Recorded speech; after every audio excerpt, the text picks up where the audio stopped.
নিজের মনকে নিয়ন্ত্রণ করা আসলেই সবচেয়ে কঠিন কাজ। আমরা যতই চেষ্টা করি, মন যেন সবসময় নিজের মতোই চলতে চায়। কোনো কিছু থেকে মন সরিয়ে নেওয়া, খারাপ চিন্তাকে দূরে রাখা বা আবেগকে সামলানো, এগুলো সহজ কথা মনে হলেও বাস্তবে এগুলো করতে গিয়ে আমরা হিমশিম খাই। মনের ভেতরে যখন নানা চিন্তা ঘুরপাক খায়, তখন তাকে নিয়ন্ত্রণে আনা খুব কঠিন হয়ে যায়। কখনো কোনো বিষয়ের প্রতি আকর্ষণ, কখনো হতাশা, কখনো রাগ, কখনো আবার অতিরিক্ত ভাবনা, সব মিলিয়ে মন যেন আমাদের উপরেই প্রভাব বিস্তার করতে শুরু করে। আমরা হয়তো ঠিক জানি কি করা উচিত, কিন্তু মনকে সেদিকে নেওয়া সহজ নয়।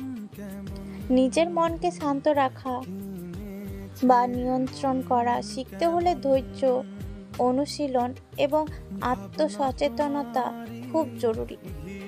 সময়ের সাথে সাথে ধীরে ধীরে আমরা হয়তো শিখে যেতে পারি কিভাবে মনকে নিয়ন্ত্রণে রাখতে হয়।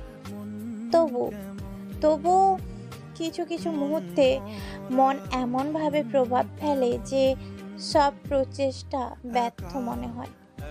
এই কারণেই নিজের মনকে নিয়ন্ত্রণ করা সবচেয়ে কঠিন কাজগুলোর একটি। তবে যখন আমরা মনকে নিয়ন্ত্রণ করতে পারি, তখন আমাদের জীবন অনেকটাই সহজ হয়ে যায়।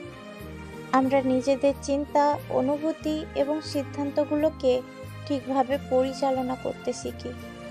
সেই জন্য ধৈর্য আর আত্ম অনুশীলনের মাধ্যমে মনকে শাসন করার পথে এগিয়ে যেতে হবে।